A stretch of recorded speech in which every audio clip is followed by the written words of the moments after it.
ضمانت جان اس قلم مرحا راجپوت۔ قسط نمبر 37۔ تم دونوں کے پاس ایک جیسی پائل ہے؟ وہ کنگ تھا، بغیر پلک جھپکے اسے دیکھ رہا تھا جو نروسنس میں اپنے ہاتھوں کی انگلیاں مسلنے لگی تھی۔ ہاں، ہم دونوں کے پاس ایک جیسی پائل ہے، اس نے سچ کہہ دیا۔ ان دونوں کے پاس واقعی ایک جیسی پائل تھی۔ وہاج کا ذہن ایک پل سوچوں میں جھرکا۔ مطلب وہ پائل علیحہ کی ہی تھی؟ وہ سچ کہہ رہی تھی اور وہاج کو یقین نہیں آ رہا تھا۔ 7 سال پہلے اس رات ریسٹورنٹ میں تم سے ملا تھا؟ سوال ہوا۔ جانا کا ہاں یا نہ حقیقت سے پردہ اٹھانے کی ہمت رکھتا تھا۔ وہ دونوں ایک دوسرے کی آنکھوں میں دیکھ رہے تھے۔ جانا کی آنکھیں نا کا اشارہ کر رہی تھیں۔ ایک پل وہاج کو اپنے ارد گرد پوری دنیا گھومتی ہوئی محسوس ہوئی۔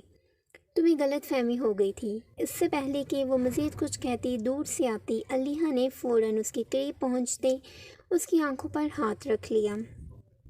تمہیں غلط فہمی ہو گئی تھی۔ جملہ وہاج کے ارد گرد گھوم رہا تھا۔ اسے غلط فہمی ہو گئی تھی۔ جانا نے اس کی مشکل آسان کیوں نہیں کی؟ وہ یہ بھی تو کہہ سکتی تھی کہ ہاں میں اس رات وہاں نہیں تھی، یا پھر وہ بھی اس رات ریسٹورنٹ میں تھی۔ علیحہ، مجھے پتا ہے تم ہو۔ علیحہ کے ملائمی ہاتھ تھے، وہ کیسے نہ پہچانتی؟ تم ہر بار کیسے پہچان لیتی ہو؟ وہ اٹھی اور علیحہ کے گلے لگ گئی۔ علیحہ نے اس کے گال پر لب رکھے۔ تمہارے ہاتھ ہی اتنے سافٹ ہیں جیسے روئی ہو۔ جانا نے ہر بار دہرایا فقرہ ایک بار پھر دہرایا۔ علیحہ ہنسنے لگی۔ تم زریام کے ساتھ آئی ہو؟ اس کا ریڈ ڈریس چیخ چیخ کر بتا رہا تھا کہ وہ زریام کے ساتھ ویلنٹائن سیلیبریٹ کرنے آئی ہے۔ آف کورس میرا دل نہیں کر رہا تھا، لیکن زریام اٹھا کر لے آئے ہیں۔ اچھا ہوا یا تم لوگ بھی مل گئے، تمہیں دیکھ کر ہی میرا موڈ اچھا ہو جاتا ہے۔ وہ گرم جوشی سے بول رہی تھی۔ علیحہ ایک بار پھر ہنسی۔ میرا اور وہاج کا فرسٹ ویلنٹائن ڈے ہے۔ انہوں نے تو بہت اصرار کیا کہ یہ اپنی بیوی کے ساتھ ویلنٹائن منانا چاہتی ہیں۔ وہ وہاں سے گھومتی ہوئی وہاج کے قریب گئی، اس کے نزدیک بیٹھے اس کے ہاتھ میں اپنا ہاتھ پھنساتے ہوئے بولی، جس پر وہاج نے گردن جھٹکے اسے اس انداز میں دیکھا جیسے کہنا چاہ رہا ہو، میں نے یہ سب کب کہا؟ بہت سویٹ کپل ہو تم دونوں۔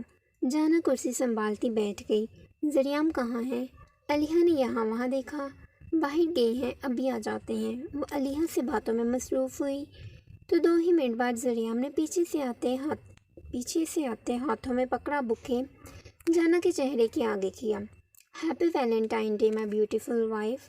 وہ اس کے کان میں جھکے سرگوشی نما بولا۔ جانا کا تو پتہ نہیں، لیکن علیحہ یہ منظر دیکھ کر متاثر ہوئے بنا نہ رہ سکی۔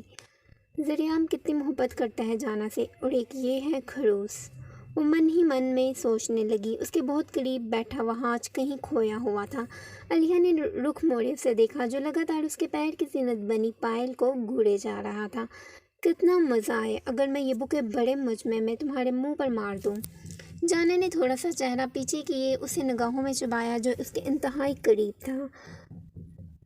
آس پاس کے لوگ اپنا کھانا چھوڑے انہیں دیکھنے لگے۔ ایسا مت کرنا، میں اتنے پیار سے لایا ہوں۔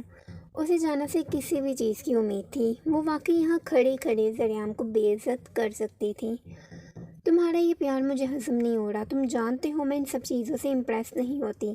وہ سینے پر بازو باندھے ہوئے تھی۔ تم جس سے امپریس ہوتی ہو وہ میں گھر جا کر کروں گا، ابھی بوکے پکڑو۔ وہ زومعنی بولا۔ اس کی یہ زومعنی باتیں کبھی ختم نہیں ہونے والی تھیں۔ پہلے مجھے سوری کرو۔ وہ اڑیل تھی۔ کس لیے؟ مجھے زبردستی اٹھا کر لائے ہو؟ اس کے لیے۔ میں کپڑے بدل رہی تھی، تم نے مجھے دیکھا، اس کے لیے بھی۔ وہ نخرے سے بولی تو زریام کا منہ ہی کھلا کا کھلا رہ گیا۔ میں نے سچ میں تمہیں نہیں دیکھا۔ اپنے حق میں صفائی دینا آسان تھا، لیکن اس پر یقین کروانا بہت مشکل تھا۔ دیکھنے کی تم نے پوری کوشش کی تھی، وہ الگ بات ہے تمہیں کچھ نظر نہیں آیا۔ زریام پر الزام لگا۔ اچھا سوری مس جانا ریشم، نیکسٹ ٹائم آپ کی مرضی کے خلاف کوئی کام نہیں کروں گا، اب ٹھیک ہے؟ اس نے سر تسلیم خم کر لیا۔ اس عورت کے آگے وہ کبھی نہیں جیت سکتا تھا۔ کہنا تو نہیں چاہتی مگر پھر بھی تھینک یو۔ جانا نے بوکے تھام لیا۔ زریام مسکراتا ہوا اس کے ساتھ والی کرسی پر جا بیٹھا۔ تھوڑا رومانس تم اپنے بھائی سے ہی سیکھ لو، دیکھو اس نے کیسے اپنی بیوی کو خوش کر دیا ہے۔ وہ ذریعام اور جانا کو پیار بڑی نگاہوں سے دیکھ رہی تھی، جو آنکھوں ہی آنکھوں میں ایک دوسرے کو دیکھے اب مسکرا رہے تھے۔ اور ایک تم ہو جسے زبردستی لائی بھی میں ہوں، اور تم نے میرے لیے کچھ اسپیشل بھی نہیں کیا، زیادہ نہیں، بس وہ کیک ہی منگوا لیتے۔ وہ حاج کے قریب جھک کر دھیرے سے بولے۔ اس نے اس کیک کی جانب اشارہ کیا جسے ویٹر بڑی سی ٹرے پر رکھے ہوئے تھا۔ پوری ٹرے میں سرخ گلاب کی پتیاں تھیں، جس کے درمیان ریڈ ہارٹ شیپ کا کیک پڑا تھا۔ ایک سائڈ میں گجرے تھے تو دوسری سائڈ میں ڈھیر ساری چاکلیٹس تھیں، اور 3 بیلون تھے جو ٹرے کے ساتھ جڑے تھے۔ وہ شاید اسپیشل ٹرے تھی ویلنٹائن کے لو برڈز کے لیے۔ کہاں وہ ٹرے اور کہاں تم؟ وحاج نے اسے مصنوعی حقارت سے دیکھا۔ بے اختیار ہی علیحہ کا دل دکھا۔ وہ بس اسے تکلیف ہی دیا کرتا تھا۔ شٹ اپ وحاج، تم سے مجھے یہی امید ہے، بس ہر وقت منہ سے آگ ہی نکالا کرو۔ تمہیں پتہ ہی نہیں ہے کہ پیار کیسے کرتے ہیں۔ وہ انتہائی بدمزہ ہوئی تھی، اس کے ساتھ آنے کا بھی کوئی فائدہ نہیں تھا، وہ اسے خوش ہی نہیں کرتا تھا۔ جانا بھی ذریعہ سے باتوں میں مصروف تھی کہ علیحہ چیئر سے ٹیک لگائے آنکھیں موند کی۔ 5 منٹ گہری سانس لوں گی، غصہ خود ہی ختم ہو جائے گا۔ وہ بند آنکھوں سے گہری گہری سانس لینے لگے۔ یک بیگ ویٹر ان کی ٹیبل کے قریب آیا۔ کسی کے کہنے پر دھیرے سے ٹرے رکھی گئی۔ کیک پر 2 کینڈلز تھیں جنہیں جلایا گیا۔ اس دوران وحاج نے اسے آرڈر بھی لکھوا دیا۔ ویٹر چلا گیا۔ وہ ابھی تک گہرے سانس لینے کے دوران من ہی من میں کچھ سوچ رہی تھی جب وحاج دھیرے سے اس کے کان کے قریب جھکا۔ ہیپی ویلنٹائن مائی ہیڈک۔ علیحہ کی آنکھیں بھگ سے کھلیں۔ وحاج نے اسے وش کیا۔ کہیں وہ کوئی خواب تو نہیں دیکھ رہی؟ وحاج سے ہوتی نگاہ اس کی ٹیبل سے ٹکرائی تو علیحہ 7ویں آسمان پر ہی پہنچ گئی۔ یہ ٹرے؟ خوش وہ اتنا ہو گئی کہ بولا ہی نہ گیا۔ تمہارے لیے ہے۔ اس نے علیحہ کے چہرے پر مسرت بکھیر دی۔ مطلب ویٹر جو ٹرے لا رہا تھا وہ اسپیشل علیحہ کے لیے تھی؟ تم نے یہ سب کب کیا؟ اس کے رخسار سرخ ہونے لگے۔ جانا اس کے لیے خوش تھی۔ یہاں بیٹھے تینوں افراد اسے خوش دیکھنا چاہتے تھے، اور وہ خوش تھی، بے حد خوش۔ جب ہم گھر سے نکلے تھے، اس بار اس کا حیران ہونا بنتا تھا۔ وہ کتنی افسردہ ہوئی تھی کہ وحاج نے اس کے لیے کچھ نہیں کیا۔ مس علیحہ وحاج چودھری، کیک آپ کا ویٹ کر رہا ہے، کینڈل کو بلو کرو۔ اس نے علیحہ کے نام کے ساتھ اپنا نام لگایا۔ یہ پہلی بار تھا علیحہ کو جھٹکے پر جھٹکا ملا تھا۔ ذریعہ موبائل پر جھک گیا۔ عجیب تھا، وحاج بھی اسے کہتا تھا جانا سے دور رہو، اور خود علیحہ سے 1 سیکنڈ کے لیے بھی دور نہیں ہوتا تھا۔ وحاج نے بے حد نرمی سے اس کا ہاتھ پکڑا اور گجرے پہنا دی۔ علیحہ کا دل چاہا وقت یہیں پر تھم جائے۔ پھر علیحہ نے کینڈل بلو کی اور کیک کاٹا۔ پہلی بائٹ وحاج کو کھلانے کی بجائے اس نے جانا کو کھلائی، پھر ذریعام کو اور پھر وحاج کو، جس نے اسے آنکھوں ہی آنکھوں میں کچھ کہا بھی تھا۔ یہ بہت اچھا تھا وحاج، تھینک یو۔ وہ وحاج کی نیلی آنکھوں میں ڈوبی۔ جب تک آرڈر نہیں آتا تب تک کچھ کھیل لیتے ہیں۔ جانا کو بوریت کا احساس ہوا۔ ٹروتھ اینڈ ڈیئر کھیلیں؟ علیحہ کو یہ کھیل بہت پسند تھا، وہ اکثر یہی کھیلا کرتی تھی۔ چلو شروع کرتے ہیں۔ انہوں نے پلے کیا تو باٹل کا رخ جانا کی طرف آیا۔ تم ٹروتھ لو گی یا ڈیئر؟ علیحہ نے پوچھا۔ میں ٹروتھ لوں گی، میں سوال کروں گا۔ وحاج نے اسے دیکھا۔ ذہن میں کھلبلی مچی ہوئی تھی جس کا جواب صرف جانا ہی دے سکتی تھی۔ میں نے تم سے ایک سوال کیا تھا، اس کا جواب ہاں یا نا میں دو۔ وہ ٹیبل پر کونیاں رکھی آگے کو جھکا۔ ہاں، جانا نے کچھ سوچے ہی کہہ دیا۔ حالانکہ اس نے سچ کہا تھا، وہ علیحہ کے ساتھ تھی اس وقت بھی۔ مطلب وہ تم ہو؟ وہ سوال پر سوال کرنے لگا۔ علیحہ اور ذریعہ سمجھنے کی کوشش میں تھی کہ وہ کس بارے میں بات کر رہے ہیں۔ وہ تمہارے آس پاس ہی ہے، بس تم سوچو اور محسوس کرو۔ جانا نے کہا محسوس کرو، البتہ یہ تو وحاج بھول ہی گیا تھا۔ دفتن بوتل دوبارہ سے گھمائی گئی تو اس پر ذریعہ کی طرف آ رکی۔ ٹروتھ یا ڈیئر؟ ٹروتھ۔ میں پوچھتی ہوں۔ جانا نے اپنا رخ اس کی طرف کیا۔ تم نے مجھ سے نکاح کیوں کیا؟ جانا نے ہتھیار ڈالا۔ ایک پل ذریعہ کا چہرہ لتھے کی مانند سفید ہوا۔ کیونکہ مجھے تم جیسی لڑکیاں بہت پسند ہیں، اور اب تو مجھے تم سے کچھ زیادہ ہی اٹریکشن ہو گئی ہے۔ مگر اگلے ہی پل جھٹ سے جواب آیا۔ ذریعہ نے جھوٹ بولا، یہ سچ؟ یہ تو وہی جانتا تھا۔ باٹل پھر سے گھمائی گئی۔ اس بار وہ وحاج کی طرف جا رکی۔ ٹروتھ لوں گا، اس نے اعلان کیا۔ آپ کو میں کیسی لگتی ہوں؟ علیحہ نے موقع کا فائدہ اٹھایا۔ یقیناً وہ جھوٹ تو بولے گا نہیں۔ تم مجھے اپنی سے لگتی ہو، پہلے دن سے۔ اس نے سچ کہا۔ کتنی اپنی؟ اتنی کہ میں تمہارے بارے میں سوچنے لگا ہوں۔ علیہ کی سانسیں رک گئیں۔ وہ اس کے بارے میں سوچتا تھا، بس اتنا ہی کافی تھا۔ علیہ تم بتاؤ، ٹروتھ یا ڈیئر؟ میں ڈیئر لوں گی۔ وہ سچ نہیں بولنا چاہتی تھی، وہ جانتی تھی وہ آج اس سے پائل کا ذکر کرے گا۔ تمہیں ٹروتھ پھر میں حویلی میں جا کر دوں گا۔ بھاج نے اس کی کرسی کھینچے اپنے قریب کی کہ اتنی ہی دیر میں گرما گرم کھانا بھی آ گیا۔ وہ سب کھانے سے لطف اندوز ہونے لگے۔ اپنے کمرے کی بالکونی میں اس نے سب انتظامات کر دیے تھے۔ سرخ رنگ کے پھول فرش پر بچھے تھے۔ بالکونی کی ریلنگ پر سرخ رنگ کے ہی ہارٹ شیپ کے بلون ہواؤں میں اڑ رہے تھے۔ ایک سائڈ پر ٹیبل کے قریب 2 چیئرز پڑی تھیں۔ ٹیبل پر فلاور، گجرے اور ریڈ ویلوٹ لیئرز کیک پڑا تھا۔ ہرمان پرجوش تھا، اسے سرپرائز دینے کے لیے جو اپنے کمرے میں بیٹھی رو رو کر ہلکان ہو گئی تھی۔ صبح سے وہ کمرے سے نہیں نکلی تھی۔ ہرمان بھی حویلی نہیں تھا، اور جب وہ آیا تو مائسا کے کمرے میں جانے کے بجائے اسے سرپرائز دینے کا خیال آیا۔ اپنے کمرے سے نکلے وہ دبے دبے قدم اٹھاتا مائسا کے کمرے میں آیا۔ اس کے کمرے کی لائٹ بند تھی، لیکن ہلکی ہلکی روشنی کمرے میں موجود تھی۔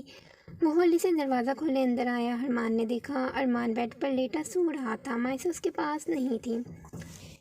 ایک طرف سوٹ کیس رکھا تھا جو لبالب کپڑوں سے بھرا ہوا تھا۔ ارمان الجھا، اس نے بیگ کیوں تیار کر رکھا تھا؟ پھر جلد ہی اپنی سوچوں کو جھٹکے اس نے واش روم میں دیکھا جو خالی تھا۔ اس دوران اسے ہلکی ہلکی آواز چینجنگ روم سے آتی ہوئی سنائی دی۔ ہرمان تیزی سے چینجنگ روم میں گیا۔ وہ وال ڈراپ کے سامنے کھڑی تھی، اندر سے کچھ نکالا جا رہا تھا۔ ہرمان بغیر آواز کے چلتا ہوا اس کے قریب آیا، چہرے پر مسکراہٹ تھی۔ مائسا اس کی آمد کو محسوس نہ کر سکی۔ ہرمان نے ایک جست میں مائسا کے منہ پر ہاتھ رکھا تو اس کی چیخ حلق میں ہی دب گئی۔ اس نے مائسا کو اپنے ساتھ لگایا تو اس کے کلون سے اٹھتی دل فریب خوشبو مائسا کے نتھوں سے ٹکرانے لگی۔ اس سے پہلے کہ وہ ہاتھوں پیروں کا استعمال کرتی، ہرمان نے اسے اپنی باہوں میں بھر لیا اور فوراً اسے لیے کمرے سے نکلا۔ وہ زینے چڑھ رہا تھا جب مائسا نے اس کا چہرہ دیکھے کچھ کہنا چاہا، مگر ہرمان نے اس کا ارادہ بھانپتے ہی اس کے ہونٹوں پر کلف لگانے کے لیے اپنے ہونٹ رکھ دیے۔ مائسا مچل کر رہ گئی۔ وہ صبح سے رو رو کر ہلکان ہو گئی تھی، اور رحمان پھر بھی اسے اپنے قابو میں کر رہا تھا۔ اسے کمرے میں لے کر آتے، بالکونی میں کھڑا کرتے، اس نے مائسا کے ہونٹوں کو رہائی بخشی تو بیک وقت مائسا نے سرخ ہوتی آنکھوں سے ایک زناٹے دار تھپڑ اس کے چہرے پر جھڑک دیا۔ اس کے اس اچانک وار پر ہرمان کے 14 تبق روشن ہو گئی۔ مائسا نے اسے تھپڑ مارا۔ زندگی میں پہلی بار اس نے ہرمان کو تھپڑ مارا۔ مائسا، وہ حیرت زدہ تھا۔ اسے تو یقین نہ آیا کہ مائسا نے اسے تھپڑ مارا ہے۔ لیکن کیوں؟ میرا نام مت لیجیے گا، وہ انگلی اٹھائے وارن کر رہی تھی۔ اس کا یہ روپ الگ تھا۔ اس نے ایک نگاہ بھی ہرمان کے 2 گھنٹوں کی محنت پر نہ ڈالی۔ ہرمان کچھ ہوا ہے کیا؟ مائسا کچھ ہوا ہے کیا؟ ہرمان کی ہوائیاں اڑ گئیں۔ اس نے آج سے پہلے مائسا کو اتنے غصے میں کبھی نہیں دیکھا تھا۔ اس کا چہرہ سرخ ہو چکا تھا، وہ خطرناک لگ رہی تھی۔ میرا نام مت لیں، کچھ نہیں لگتی میں آپ کی۔ بہت کر لیا میں نے آپ پر یقین، لیکن اب بس، دوبارہ نہیں کروں گی۔ وہ غضبناک ہو گئی۔ ہرمان تذبذب کا شکار ہوا۔ وہ ایسا کیوں کر رہی تھی؟ مائسا میری بات سنو، مجھے بتاؤ کیا ہوا ہے؟ تم ایسے کیوں بات کر رہی ہو بچہ؟ وہ اس کے دونوں ہاتھ تھامنے لگا، مگر مائسا ریلنگ سے جا لگی۔ مجھے ہاتھ مت لگائیں، آپ میرے کچھ نہیں لگتے، مجھے نہیں رہنا آپ کے ساتھ، مجھے چھوڑ دیں، آپ مجھے ذات چھوڑ دیں۔ اس کی آنکھیں خون اور آنسو ایک ساتھ چھلکانے لگی۔ دل میں غم کا طوفان سا مچ گیا تھا۔ مائسا تمہیں کیا ہو گیا ہے؟ ایک آنسو ٹوٹ کر اس کے رخسار پر بہا تو ہرمان کا دل چاہا اپنے ہونٹوں سے چن لے۔ مجھے آپ سے طلاق چاہیے ہرمان، مائسا نے صفاقے سے بولتے اس کے دل میں گہری ضرب لگا دی۔ ہرمان اپنی جگہ منجمد رہ گیا۔ اس کا یہ اچانک طلاق کا مطالبہ کرنا ہرمان خانزادہ کی پوری دنیا ہی ہلا گیا۔ مجھے اس جھوٹے رشتے میں نہیں رہنا۔ وہ یک ٹک اسے دیکھ رہی تھی۔ ذہن میں صرف ایک ہی فکر تھی کہ ہرمان بے وفا ہے۔ تمہارا دماغ خراب ہو گیا مائسا، یہ کیا بول رہی ہو تم؟ وہ گیس میں آ گیا۔ مائسا کی اوٹ پٹانگ باتیں ہرمان کی سمجھ سے باہر تھیں۔ ابھی کل رات ہی تو سب ٹھیک ہوا تھا، پھر اچانک سے کیا ہو گیا؟ آپ نے سنا نہیں، مجھے آپ سے طلاق چاہیے، وہ پھر سے بلک کر بولی۔ ایک لفظ اور نہیں مائسا، ورنہ بہت برا پیش آؤں گا۔ ہرمان نے ہاتھ کیا تیلی اس کے آگے کی رگیں ابر ابر کر باہر آ چکی تھیں۔ کیا کر لیں گے بتائیں؟ ماریں گے؟ مار دیں۔ اس جھوٹی زندگی سے اچھا ہے کہ آپ مجھے ایک ہی بار مار دیں۔ اس کے بعد ایک کے بعد ایک آنسو گرتا چلا گیا۔ اسے ایسے شخص کے ساتھ رہنا ہی نہیں تھا جو اسے دھوکے میں رکھتا ہو۔ ابھی تو ہم میں سب نارمل ہوا ہے، تمہیں اچانک سے کیا ہو گیا ہے؟ ارمان نے 2 قدموں کا فاصلہ سمیٹا۔ اب وہ مائسہ کے قریب کھڑا تھا۔ مائسہ کا بس نہ چلتا، بالکنی سے کود جاتی۔ مجھے آپ سے طلاق چاہیے۔ آپ کو سمجھ نہیں آ رہی؟ وہ ارمان کے چہرے پر پھنکاری۔ دفتن ارمان نے اپنا چہرہ اس کے چہرے کے مزید قریب کر لیا۔ اب ان کے درمیان فاصلہ نہ ہونے کے برابر تھا۔ طلاق چاہیے نا تمہیں؟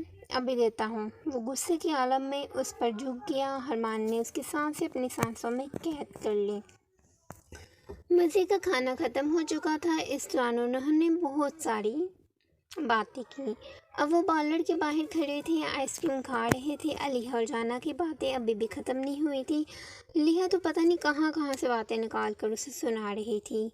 میں گاڑی لے کر آتا ہوں۔ انہیں اب گھر جانا تھا اور گاڑی پارکنگ میں کھڑی تھی۔ وہاج کی گاڑی بھی صحیح کروا دی گئی تھی۔ وہاج اور ذریعہ ایک ساتھ پارکنگ ایریا کی جانب بڑھے۔ آپ اپنی زبان سے پھیر رہے ہیں لالا۔ وہ پارکنگ ایریا میں آ گئے۔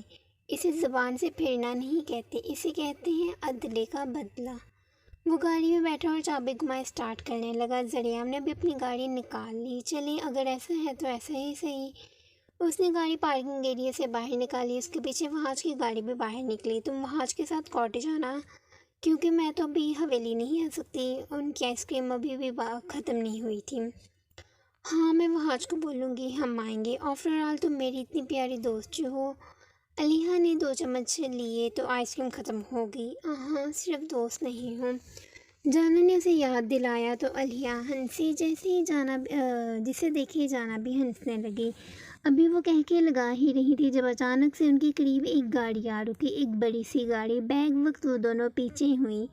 جب اسی رفتار سے 2 لوگ گاڑی سے نکلے، ان کے ہاتھ میں رومال تھا جس پر کلوروفارم لگا تھا، جسے دیکھے ان دونوں کو خطرے کا احساس ہوا۔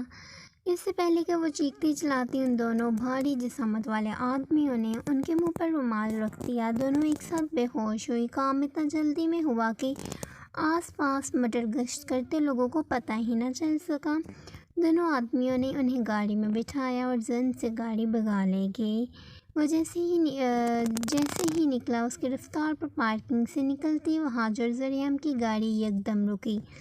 علیحہ کہاں گئی؟ وہاج نے سامنے آئس کریم پارلر کی سمت دیکھا، وہاں اب کوئی نہیں تھا۔ جانا یہیں تو کھڑی تھی، ذریعہ بڑبڑایا۔ ان دونوں کو ایک ساتھ خطرے کا ادراک ہو چکا تھا۔ وہ باہر نکلے اور آئس کریم پارلر کے آس پاس کے لوگوں سے پوچھنے لگے۔ ابھی تو یہیں کھڑی تھی، شاید کوئی گاڑی آئی تھی، یہ دونوں لڑکیاں اس میں بیٹھ گئیں۔ آئس کریم پارلر پر جو لڑکا کھڑا تھا وہ بھی ان لوگوں کا ہی تھا جنہوں نے علیحہ اور جانا کو کڈنیپ کر لیا تھا۔ کڈنیپ تو علیحہ کو کرنا تھا، لیکن اس کی وجہ سے جانا کو بھی کرنا پڑا۔ لالا ابھی یہاں ایک گاڑی گزری ہے۔ ان کی دھڑکنوں کی رفتار سست پڑ چکی تھی۔ ذریعہ جلدی چل۔ سارا معاملہ وہاج کو سمجھ آ چکا تھا۔ وہ دونوں گاڑی میں بیٹھے اور گاڑی ہوا کو چیرتی چلی گئی۔ وہاج کو ڈر تھا کہیں علیحہ کو کچھ ہو نہ جائے۔